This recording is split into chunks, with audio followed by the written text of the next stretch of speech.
Hello and welcome to my channel. My name is Beto Fonseca and this video is going to be a second part of the series related to how to connect to Bitmex using Java, Swagger and Spring Boot. On this video specifically, we are going to connect and authorize against Bitmex. We are going to change and not use only the real Bitmex environment, but actually use the Testnet. It's a area in Bitmex that we are allowed to test our trades and test all the connectivity with everything related to Bitmex without having to use real currency or real assets. If you still don't know Bitmex, you can take a look in the link in the description below and let me know what else you want to know about how to deal with real exchanges using Java. Maybe I can use any ideas to do the next videos. So let's dig in. Check this out.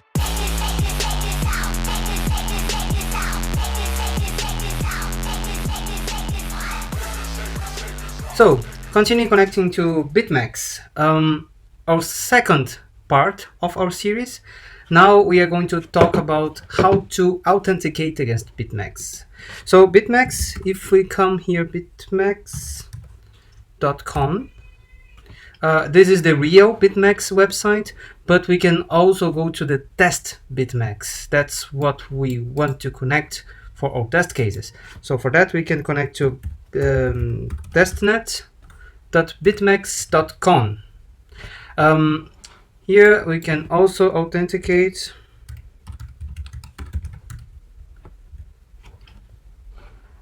And now here we have all the access with everything that we have in the production environment, but here it's only related to test environment alone. And here we can go to the API and we can see the API key. So we have the management and the how to proceed, how to use the key that we're generating. So for now we are going to generate a new one. So I'm going to call it YouTube. And here is the level of the permissions for this key. So the order cancel is actually that you can create orders or cancel all the orders. I'm going to go for the maximum one, so order cancel, and I'm going to create the API. This is an important step because this secret is going to be shown just here and never more. So you have to be sure that you can store it correctly. Because if you lose it, you have to recreate your secret again, your key again. So now I'm going to just leave it here, and I'm going to create a new tab just to show you. Here we have the API keys and using API keys. Here you can see all the rules that we have to do in our code to make sure that the Bitmex will accept or call with the correct authentication.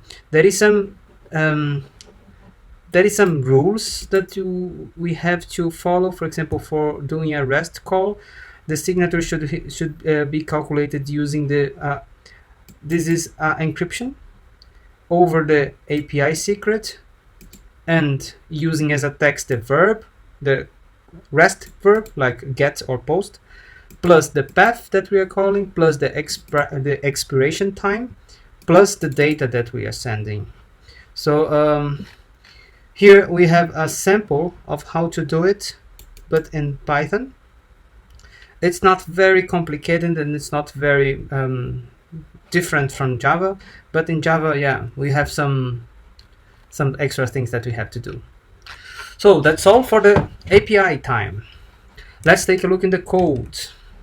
So here, this is the code that we produced in the last video, and now we are going to improve it a little bit. The first thing that we are going to do is to edit the URL, the correct URL and the correct secrets to our code. So for that, what we can do, we can go to the application properties and we can create some nice properties here. For example, app dot I don't know, URL. It's going to be our testnet, so https testnet.bitmex.com/API/v1. and we get the app key. So app.key we can get from the website. So this is the key, and app.secret we can also get from the website. So this one. So we have everything. Now we have to import this in our main app. So I'm going to create here app properties.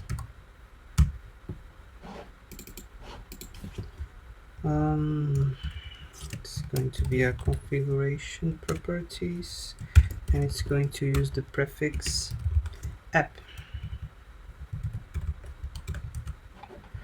Oh, this error is related to the app. I have to enable this configuration to happen, so I can go to the Bitmex application and just enable configuration properties for the app properties .class. And now I can refer to the 3 attributes. So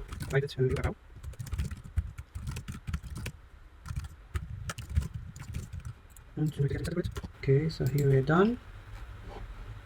And now I want to use these properties in my environment. So if we take a look in the app client, so this guy, if you see, it's generated by Swagger. So this is the folder. It's already managed, so it's going to be already managed by Spring. So one problem is the base path is already there, so, and it's a private thing. There is set base path here, so I can change it, but still I don't like very much the idea. And another problem that we have here is that all the calls that we are doing for over our API is going to this invoke API. So this is the main method from this API client generated by Swagger, and all the calls over all the API is going to it. So for example, if we get the chat API, we have this call, and once we do the call, by the end it's going to the API clients and it's calling the invoke API. So this is the final method before leaving the current application and going to the external application one. And if we are going to do the secrets and have to do the authorization should be inside this invoke API. So actually what we need is to not use the generated file or the generated bean to do this invocation here, but instead we should do our own implementation of the invoke API. So how can we do it? Well, let's talk a bit about Spring, yeah, and how Spring deals with the beans that is managed by Spring. So here we have the trade API, for example, that we are already using to ask for historical data. So the data itself, it's in the bean con.jjbeto.bitmex.clients.api.trade API. So this is the name that is given by the Swagger because I asked Swagger to use this pattern as the package. So it's generating this name as a component from Spring. And it's generated, so it's going to be this bean is going to this class that is generated, the trade API class, and also the API client is going to this API client's Java class. So this is the name of the bean that's generated, and this is also the name of the bean, and this is the Java class.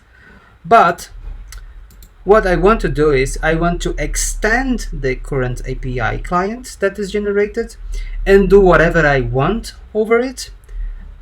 So I will have a new class here, a new Java class here. But the problem is my bean is still pointing to my old API client, the generated one. That's what I don't want. So what I have to do is I have to point the API client being name to the new custom API client.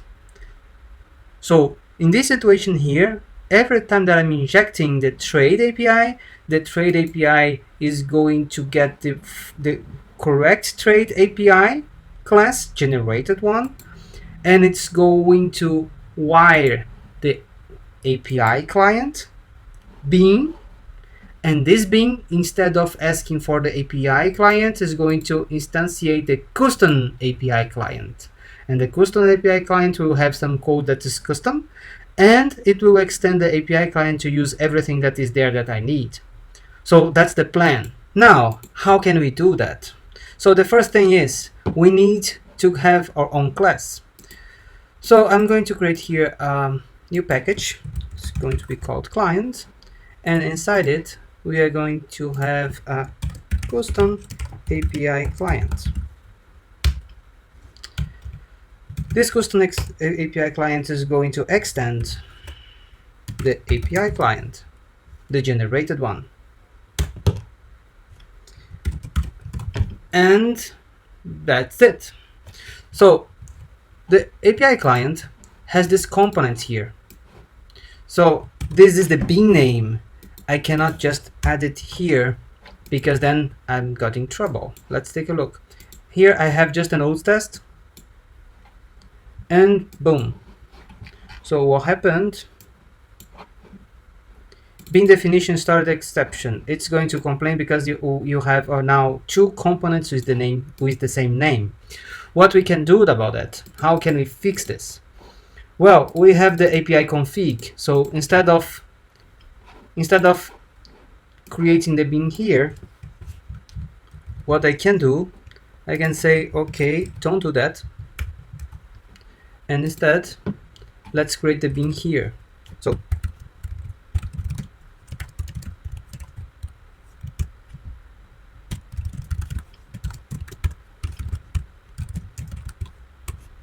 if you take a look, the API client has two constructors.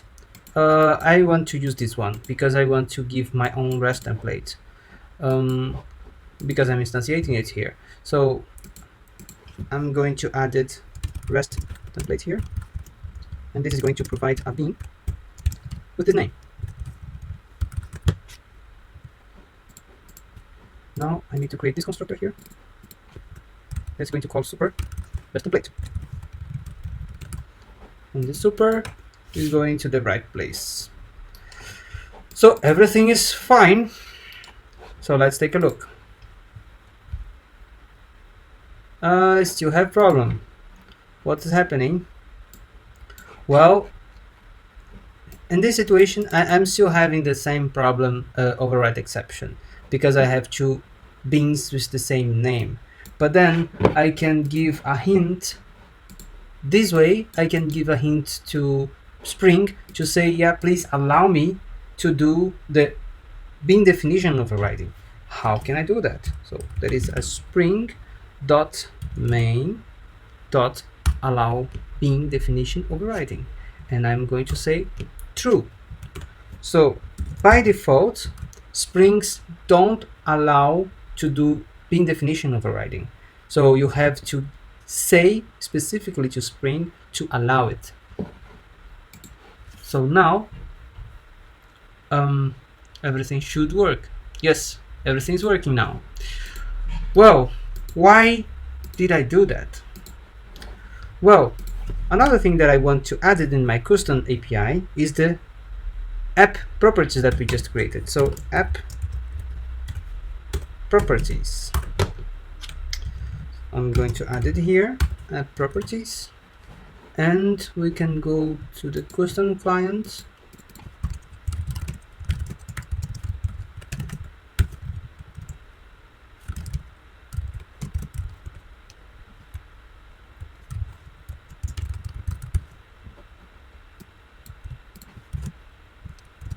And just after the creation, I'm going to say set base path as this.appproperties dot get URL.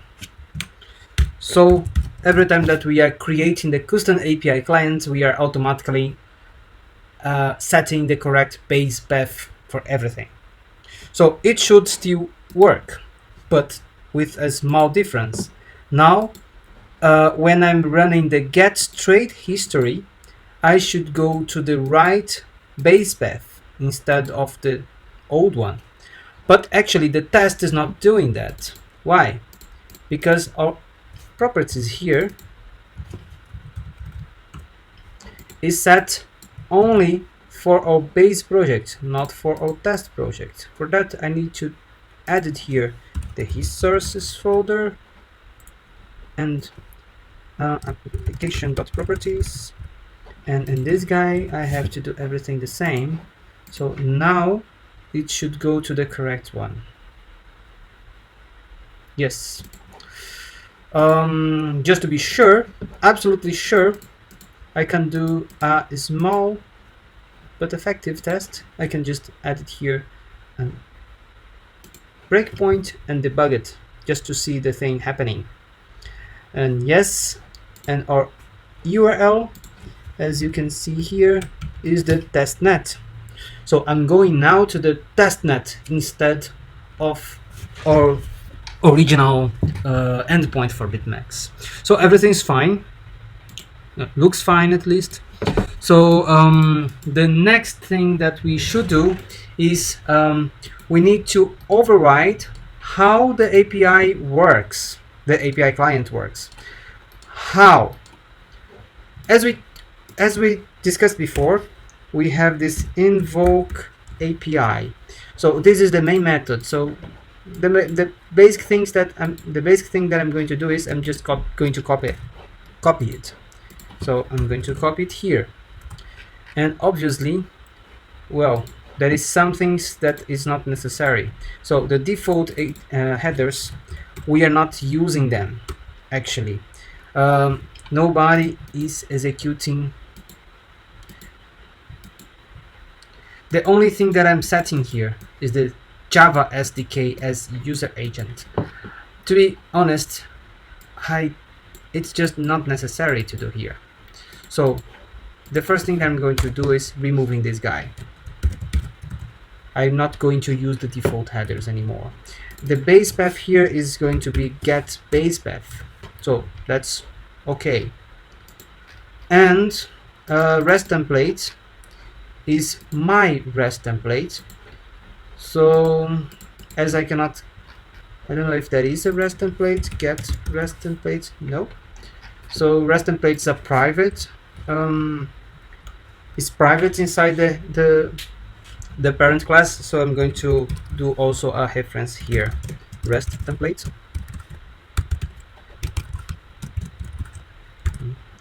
I'm going to get it here.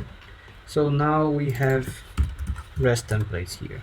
Okay, so we have this update patterns for auth.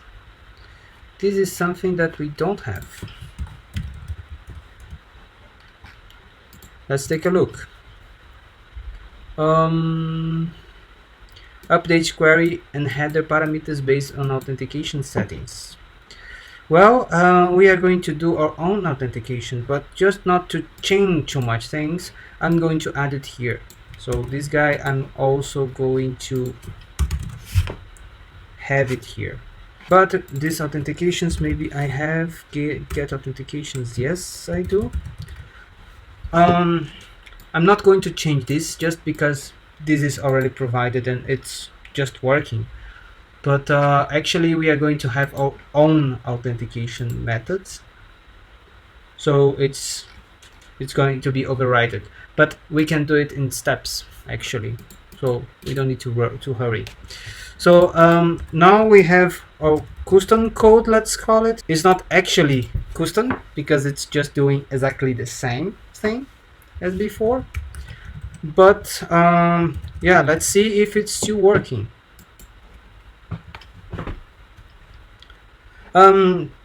Just to mention, what's important to mention, I think, I'm calling every time the same trade service test because actually the trade service test is using Spring to get the correct trade API, and the trade API should have a custom API client to run.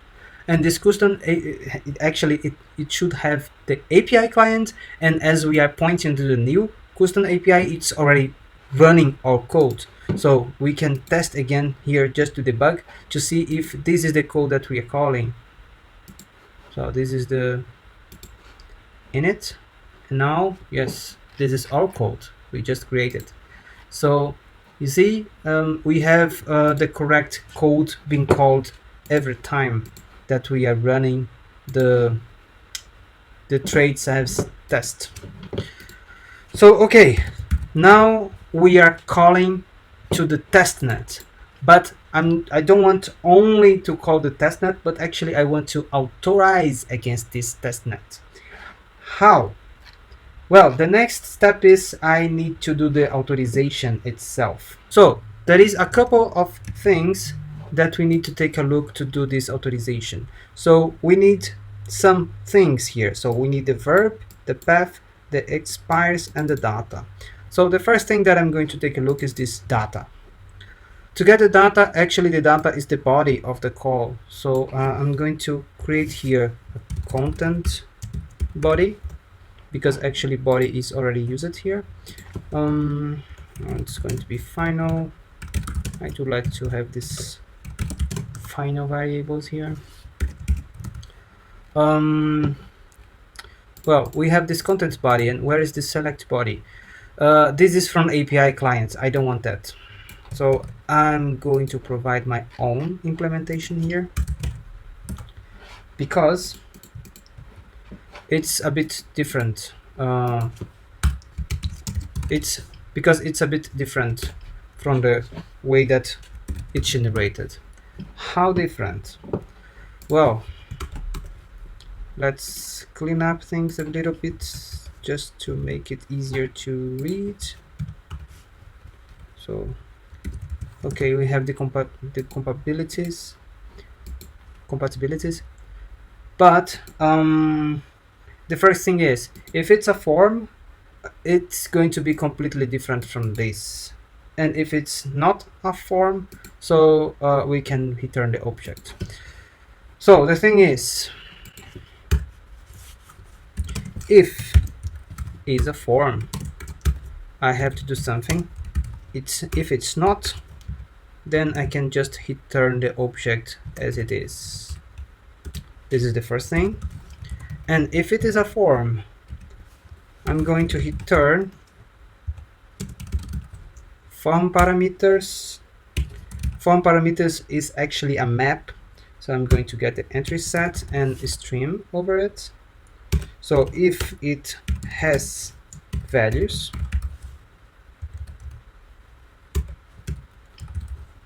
filter. So for each one, a.getValue is different of null, and a.getValue.size is bigger than 0. This forms parameter is a mut value map, which means that every time that I'm getting a key, the key is pointing to a list of values. So in this line here, I just want to make sure that all the values that I have has something in it. It's not null and has something in it. And so now I can concat this guy. So I'm going to concat all the values by the key. So I don't want to use all the values. Actually, I'm just using one value per key, to be honest. So I just don't want to go over all the values inside that key, inside the map. I'm going to get just one, and I'm going to map it using the first part is going to be the key. So a.getKey plus equals to a.getValue and get the first one, just get 0. So I'm going to do a map of key value for each first value of each key. And in the end, I'm just going to join everything. Do a joining. And this joining is going to use a end. So this way, we are going to transform a mult map to a key, to just one string that represents the entire map. Now I think that it's all right for the body here. Now there is some extra information that we are missing. Which ones? We need the verb, the path, the expires time, and the date. So let's look for the verb. The verb is the method that we are calling. So here we have the method. So I'm going to create here, let's call authorize call. It needs the verb, so it's going to be the method dot name. It needs the path, so a request path. It needs the content that I'm going to send, so the content body, and that's it. Let's create this guy. So public void authorize, so we need string verb, we need string request path, and we need object body. To do our call, we need the time. So final offset date time UTC. It's going to be offset date time for now using UTC.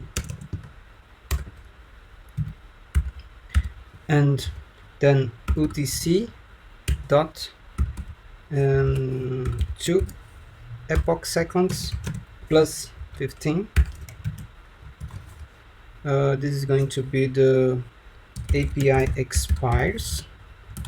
I'm just giving extra 15 seconds to this expiration time. And then we need the body call. Let's call this guy data.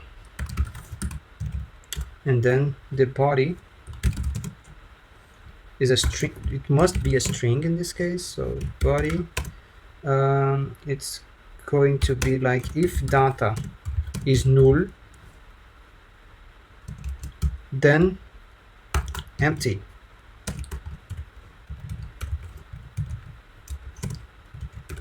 Otherwise, if it's not null, then string data.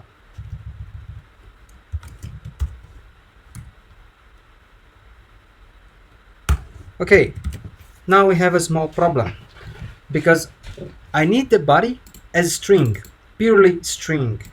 But in this case, the object can be a lot of things.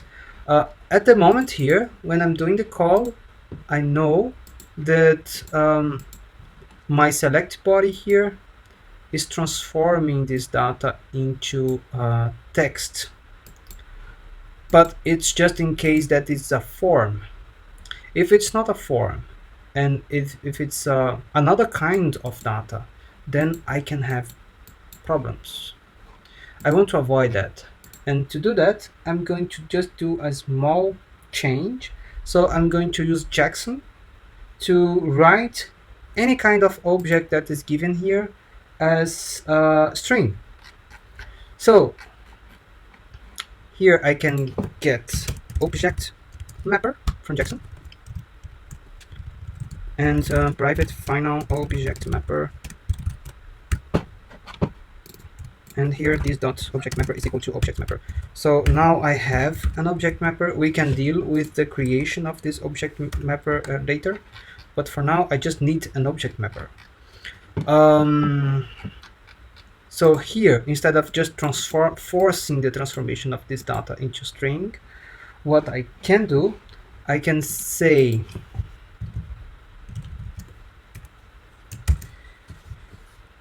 if my data instance of string, then string data. That's what we just did here in the select body. Otherwise, object mapper dot write value as string data, and then everything is fine. But I'm getting an error here. What is this? Added exception. Nope, I don't want that. What I can do is, okay, like can just add a try catch here, but let's edit any kind of exception for now. It's not important for this project at the moment. I'm just going to stack trace it for now. That's not a really good thing. So if you get some error here, you should log it properly, but I'm not going to deal with logging at the moment. I just want to show you that I can transform any kind of passed data here into a real string properly this way. Okay, so now I have a body, and I need to create now my signature according to Bitmex. So my API signature is going to be all of this, and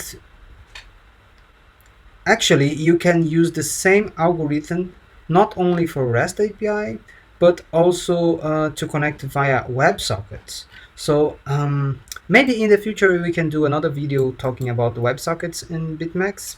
Let me know in the comments below if you are interested in it. I can create another video just to deal with this part. But as it's possible that we can use it in WebSocket also, so I'm not willing to add all this logic inside the REST part of it.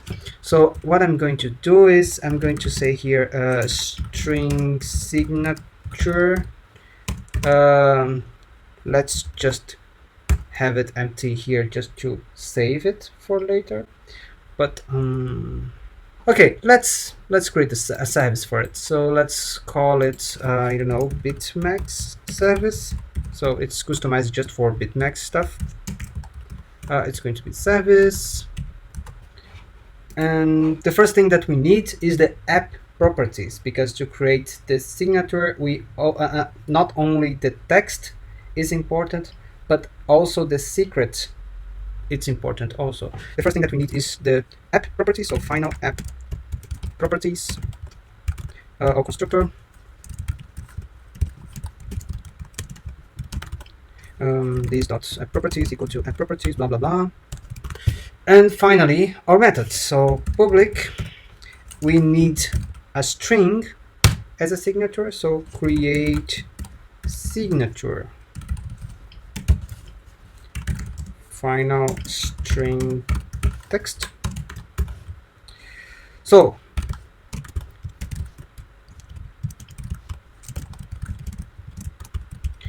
in case we are having problems to return stuff, we are going to return by default a null. We need to use a Mac. Mac is from the crypto Java package. So final Mac is going to be Mac equals to Mac dot get instance. And if you take a look in here, we need the HMAC SHA-256. So on Java, it's like this: Mac HMAC SHA-256. It's writing like that to get an instance for this kind of encryption.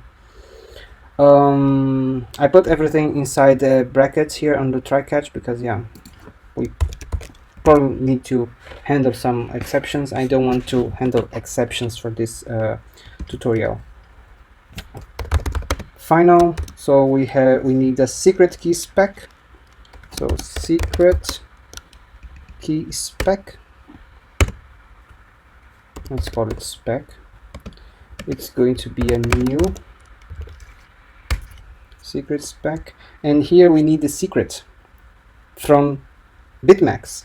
So it's going to be app properties dot get secret, but the secret should be in bytes. So get bytes UTF-8,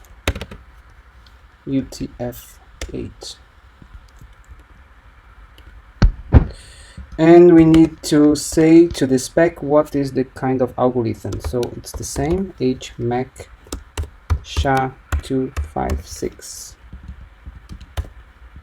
Now we have our Mac and we have the specification for it, the spec.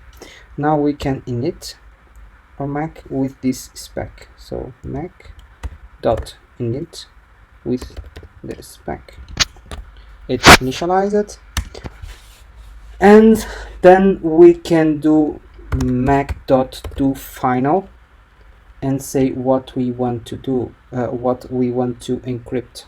And it's going to be text dot get bytes, and that's it.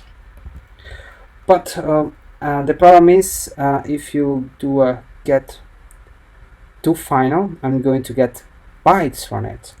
And according also to Bitmex, they want to have the X binary, the X version of the string. They don't want to have the entire string. So I'm going to add it here, a new dependency in the pawn. It's going to be dependency. It's from the XML package from JAXB API. So Java x.xml bind JAXB API on version 2.3.1. Why I did this? So let's update our Maven, because what I need here, this JAXB API has this interesting data type converter that do exactly what we need. So print X binary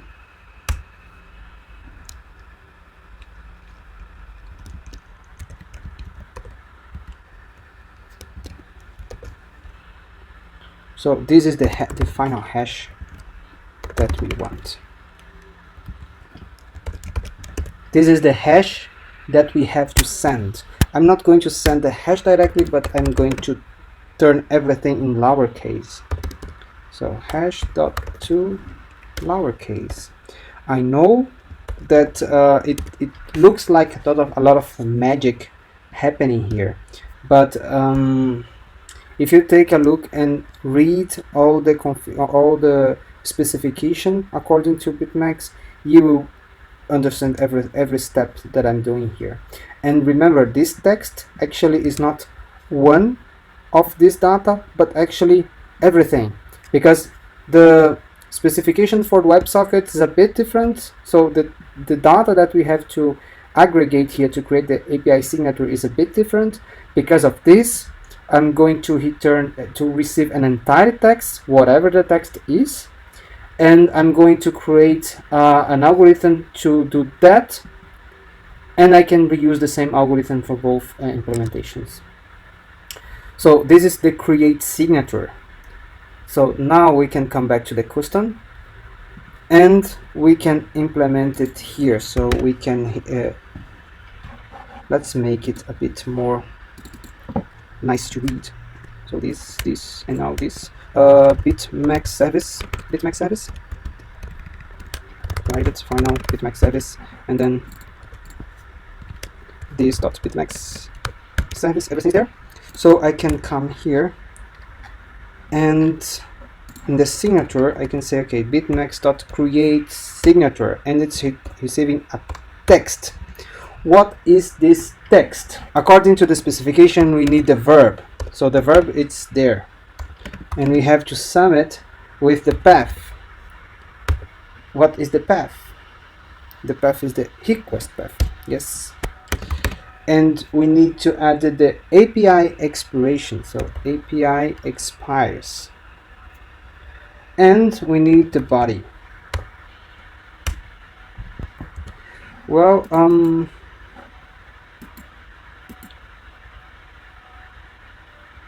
yes, that's all for the.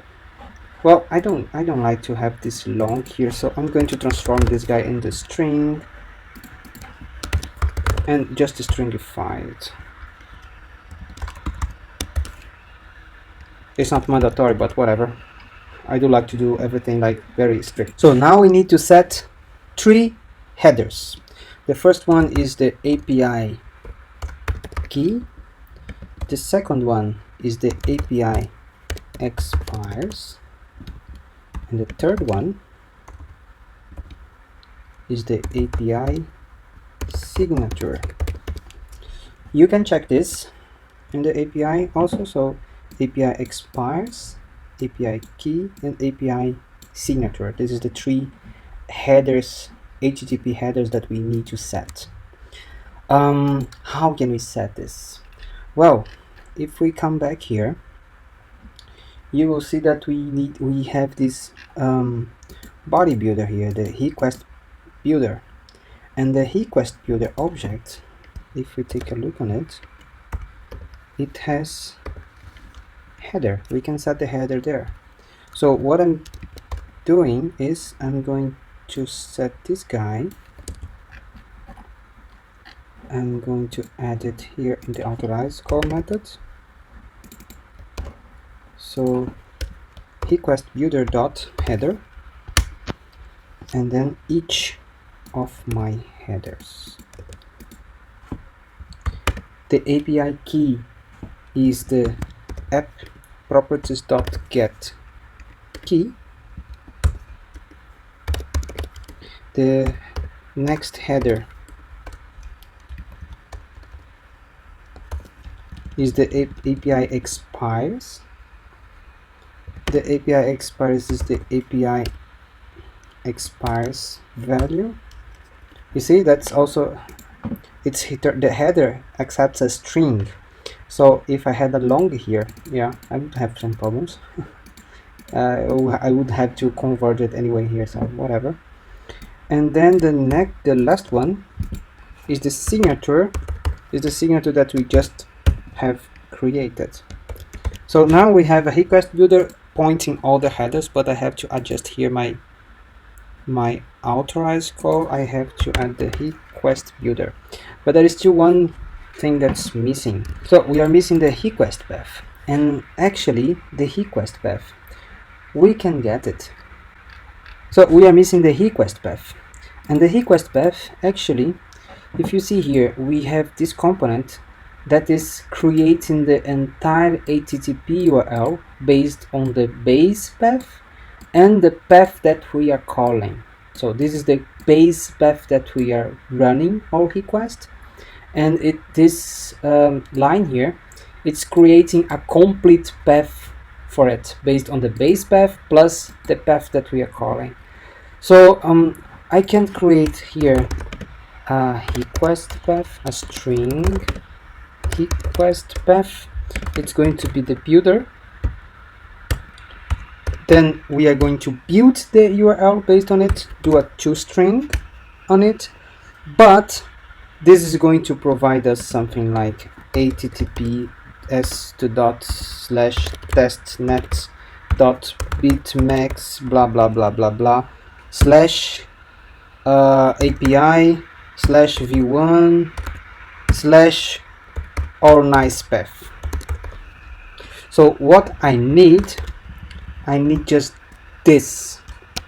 I don't need anything else. Everything else is just related to the environment that I'm calling. this is the path that is required for the authorization part. So I'm going to do just a small hint here. This is the final URL, but I'm going to replace, and I'm going to replace the get base path that we already have, because I don't want the entire base path, and I'm going to substitute it with API/v1, because actually our base path already has API v1 and the end, but it has everything else before it. So I want to just remove everything that is not necessary for the request path. So with this, I think that we are done. We can just retest again. If the authorization fails, I should have a problem. Okay. So now we have a lot of extra methods here that it's requested. So we need the object mapper and we need a Bitmex service. So we need an object mapper and we need the Bitmex service. There is a small problem here. Well, Bitmex service is already managed by Spring, so it's going to be created automatically here and will be injected. Object mapper and Bitmex service, that's fine. But our object mapper, otherwise, on the other hand, it's a bit more complicated, I would say. So what we can do here, well, I can create an object mapper here, and for that I'm going to also change the object mapper that is injected in the REST template so that everyone uses the same object mapper. So let's create the object mapper. Public object mapper.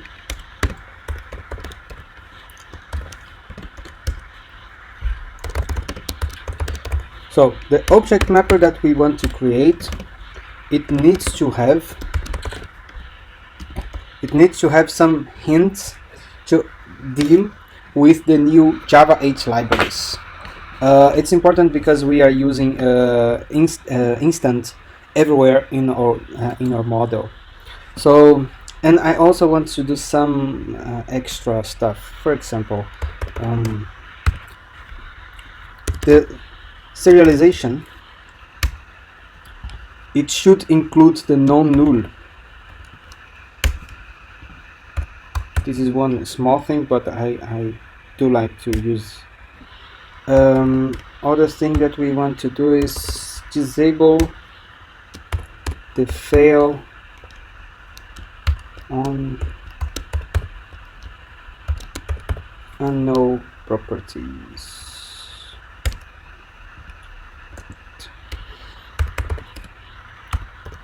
Another thing that we can disable is fail on invalid subtype. That's it. Object mapper dot disable right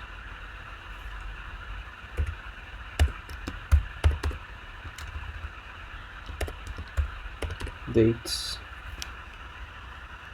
as timestamp. Yeah, dates is a complicated thing when we are mainly when we are dealing with the traits. Everything is related to dates, so I do want to make absolutely sure that I'm dealing correctly with all the instants that I'm sending over and I'm receiving. Object mapper dot enable. So we are going to enable write enums using toString, and object mapper dot enable read enums using toString to deal correctly with all the enums. And now the most important, set date format new RFC. Yes, and register module new Java time module. So this is both to deal with the format of the dates that is going over and etc., and to correctly, in this last one, is to correctly deal with the new Java 8 date libraries. So, and in the end, just hit turn object mapper. That's it, yeah.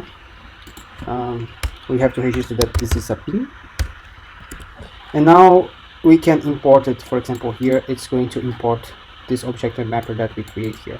But another thing that I want to add is to import the same object mapper inside the REST template and let REST template use this object mapper, because as you know, REST templates use Jackson as to transform data, and it's using an object mapper inside it, but it's using his own object mapper, and I want to make sure that everyone is talking in the same language here. But I don't want to use the common here. I'm going to do the new REST template builder dot additional message converters, new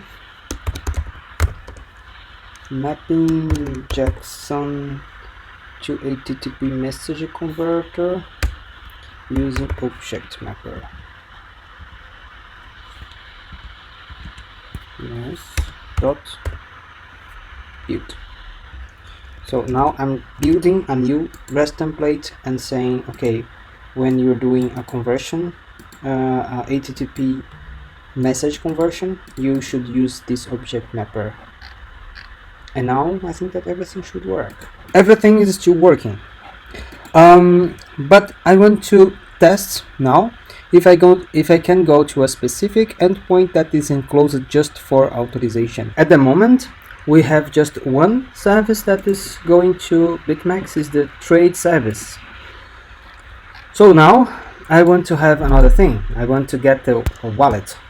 If I can get the wallet for my account, for my personal account from Bitmex, it proves that the authorization is working. Yeah, we can create a small test for it. So the first thing that we need a test. So user service test. It's a SpringBoot test. It's going to authorize or not yet created user service, and it's going to test public void get test get wallet, and then final wallet is going to be user service dot get wallet. The wallet in Bitmex is related to a specific coin, so I'm going to say XBT is the Bitcoin, the X Bitcoin, the future Bitcoin, and then assert that wallet is not null. Okay, so this is our test. This is the objective. The first thing is we need to have a user service that we don't have yet. So here I'm going to create a user service. It's going to be a service. This user service will have one API. It's going to be the user API. Private final user API.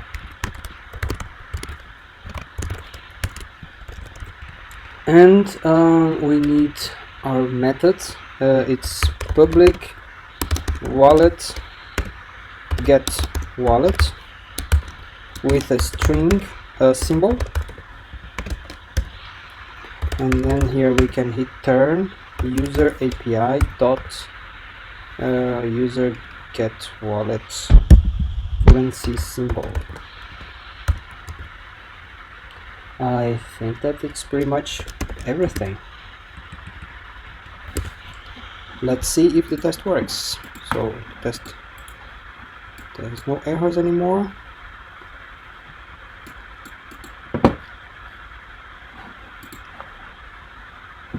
Unauthorized. When we are doing a call to the REST template here, the exchange method expects to have the entire request here, but we are authorizing the request after creating the request entity. So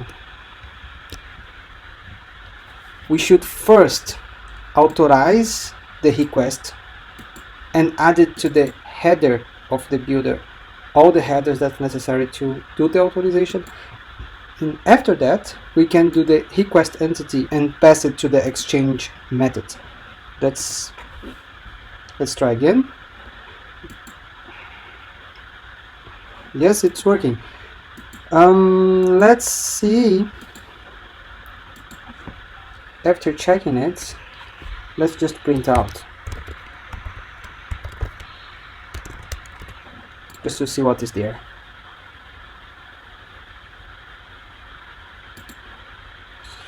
Okay, so now how if you see it, here is all the data that's related to my personal account in the Testnet environment. So that's it.